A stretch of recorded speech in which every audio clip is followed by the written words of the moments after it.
जय हिंद दोस्तों, वंदे मातरम। कोर्ट ने सोनिया गांधी के मंसूबों पर पानी फेर दिया है। दरअसल हिमाचल प्रदेश की बर्फीली वादियों में जहां देवी देवताओं की पूजा अर्चना सदियों से चली आ रही है, वहां एक राजनीतिक तूफान ने सबको हिला करके रख दिया है और कोर्ट के फैसले ने पूरी की पूरी कांग्रेस को। दरअसल हिमाचल प्रदेश राज्य की कांग्रेस पार्टी की सरकार ने एक ऐसा कदम उठाया था जो न केवल धार्मिक भावनाओं को ठेस पहुंचाने वाला था दोस्तों, बल्कि सनातन परंपराओं पर सीधे तौर पर हमला साबित हुआ। 35 प्रमुख मंदिरों को भेजे गए एक लेटर ने पूरे देश में एक बहुत बड़ा हंगामा खड़ा कर दिया था। इस पत्र में सरकार ने मंदिरों से आने वाली दान राशि को एक राज्य की कल्याणकारी योजनाओं में लगाने की अपील कर दी थी, यानी कि मंदिर के पैसे से सरकार चलाना चाहते थे। लेकिन यह अपील कम धमकी ज्यादा लग रही थी। आखिरकार हिमाचल प्रदेश की हाई कोर्ट ने इस फैसले पर सीधे तौर पर ब्रेक लगा दी है और कांग्रेस पार्टी की इस चालबाजी को करारा झटका दिया है।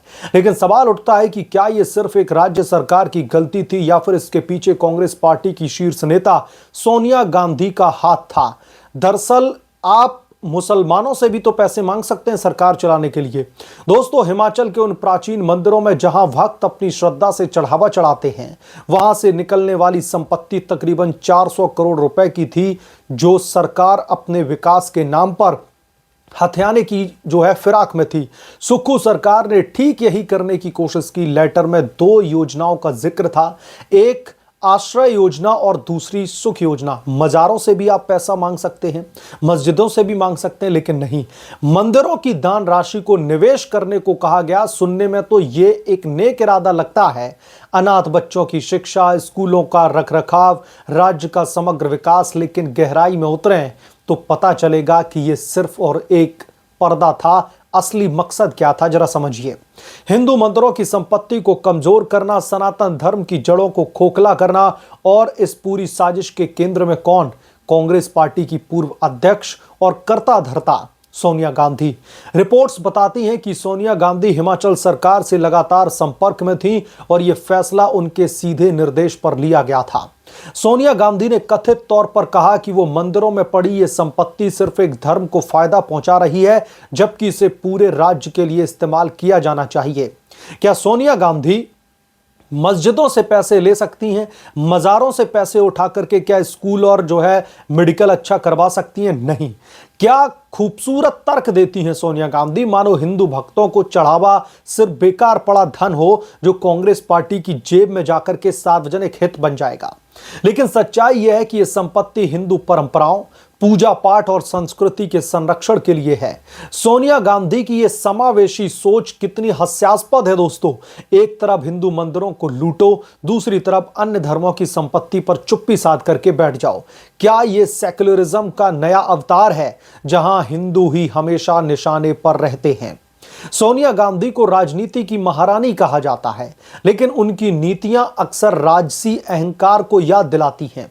हिमाचल में प्रियंका गांधी का घर बनाने पर मुख्यमंत्री सुक्खू ने सोनिया गांधी को धन्यवाद दिया, मानो राज्य उनका निजी साम्राज्य हो। लेकिन इसी राज्य में सोनिया गांधी के इशारे पर मंदिरों की संपत्ति पर नजर डाली हुई है। आपको अगर वहां के विकास की पड़ी है, प्रियंका गांधी का घर बेच दीजिए, मस्जिदों में आ रहा पैसा आप ले लीजिए, उसका इस्तेमाल करके दिखाइए। ये दोहरापन कांग्रेस पार्टी की अब पहचान बन चुका है। एक तरफ से खुद को जनता की सेवक बताते हैं, दूसरी तरफ धार्मिक संपत्ति को लूटने की योजनाएं बनाते हैं और हिंदू धर्म से नफरत भी है इनको। सोनिया गांधी की रणनीति नई नहीं है, यह कांग्रेस पार्टी की पुरानी आदत है। हिंदू वोट बैंक को खुश रखने का दिखावा, लेकिन पीछे से सनातन पर चोट। दोस्तों, कल्पना कीजिए, अगर सोनिया गांधी सच में राज्य के विकास की चिंता करती हैं, तो मस्जिदों, दरगाहों या फिर चर्चों की संपत्ति पर भी तो नजर डाल सकती हैं। आपको मंदिरों को ही लेटर क्यों भेजना पड़ा? उसी के पैसे से आपको क्यों सरकार चलानी है? विदेशी फंडिंग से चलने वाली संस्थाओं से क्यों नहीं पूछा जाता? लेकिन नहीं, निशाना हमेशा हिंदुओं के मंदिर हैं। यह सिलेक्टिव विकासवाद कांग्रेस पार्टी की हिपोक्रेसी को उजागर करता है। सोनिया गांधी की यह चाल कितनी चालाकी भरी है। सबका साथ, सबका विकास का नारा तो भाजपा का है, लेकिन कांग्रेस पार्टी इसे उल्टा करके सबका विकास, हिंदुओं का नुकसान बना देती है। हिमाचल ने 400 करोड़ रुपए की संपत्ति को सार्वजनिक बनाने की कोशिश सिर्फ लूट नहीं बल्कि सनातन को आर्थिक रूप से कमजोर करने की साजिश थी। सोनिया गांधी की मदर इंडिया वाली इमेज के पीछे यह कड़वी सच्चाई छिपी है। एक नेता जो विदेशी जड़ों से आई लेकिन भारतीय परंपराओं पर प्रहार करने में पीछे नहीं हटती। इस पूरी कहानी में दोस्तों एक ही राहत की बात है कि हिमाचल की हाई कोर्ट ने सोनिया गांधी के इन मंसूबों पर पानी फेर दिया है। सोनिया गांधी जो अपनी प्लानिंग प्लॉटिंग करके बैठी हुई थी, कोर्ट ने उस पर पूर्ण विराम लगा दिया है। एक जनहित याचिका पर सुनवाई करते हुए कोर्ट ने साफ कहा है कि मंदिरों की संपत्ति सरकार की मनमानी का शिकार नहीं बन सकती। यह धन हिंदू भक्तों का है, सनातन परंपराओं के लिए है। कोर्ट ने सरकार की इस अपील को असंवैधानिक करार दे दिया और मंदिरों को उनका हक लौटाने का आदेश भी जारी कर दिया। कोर्ट के इस आदेश के बाद में सोनिया सेना में हड़कंप मचा हुआ है। सोनिया को लग रहा है ये तो उनके बनाए बनाए प्लान पे जो है कोर्ट ने पानी फेर दिया। यह फैसला न केवल सुक्खू सरकार के लिए झटका था बल्कि सोनिया गांधी के लिए एक व्यक्तिगत हार भी। मानो कोर्ट ने कह दिया हो कि विकास के नाम पर लूट बंद कर दो। यह फैसला याद दिलाता है कि भारत का न्यायतंत्र अभी भी मजबूत है। जब कांग्रेस जैसी पार्टियां धार्मिक भावनाओं से खेलती हैं, वो कोर्ट बैरियर बनकर के खड़ा हो जाता है। लेकिन सवाल यह भी उठता है कि अगर कोर्ट ना होता तो फिर क्या होता? शायद हिमाचल के मंदिर खाली हो जाते और कांग्रेस पार्टी की जेबें लबालब भर जाती। सोनिया गांधी की यह असफल कोशिश कांग्रेस पार्टी की गिरती साख को और नीचे धकेलती है। एक पार्टी दोस्तों जो कभी स्वतंत्रता संग्राम की नायक हुआ करती थी, अब स्कैंडल क्वीन बनकर के रह गई है। हिमाचल का मामला अकेला नहीं है। तमिलनाडु में डीएम की सरकार जो कांग्रेस पार्टी की सहयोगी है, उसने तो हिंदू मंदिरों से दान की गई सोने की वस्तुओं को पिघला करके बैंक में जमा करने का फरमान जारी किया। वजह ब्याज से सामाजिक योजनाएं चलाना। यानी कि समाज के लिए कुछ करने के नाम पर जिस तरीके से सनातन से जो धर्म उससे आए हुए पैसे पर कैसे इन लोगों की नजरें हैं, कैसे डांका डालने की फिराक में है। लेकिन क्या यह सोना सिर्फ धातु है? नहीं, ये भक्तों की आस्था है। इसी तरीके से सबरीमाला में सोने की चोरी के मामले सामने आए। पैटर्न साफ है, जहां जहां गैर भारतीय जनता पार्टी की सरकारें हैं, वहां वहां हिंदू मंदिर निशाने पर हैं।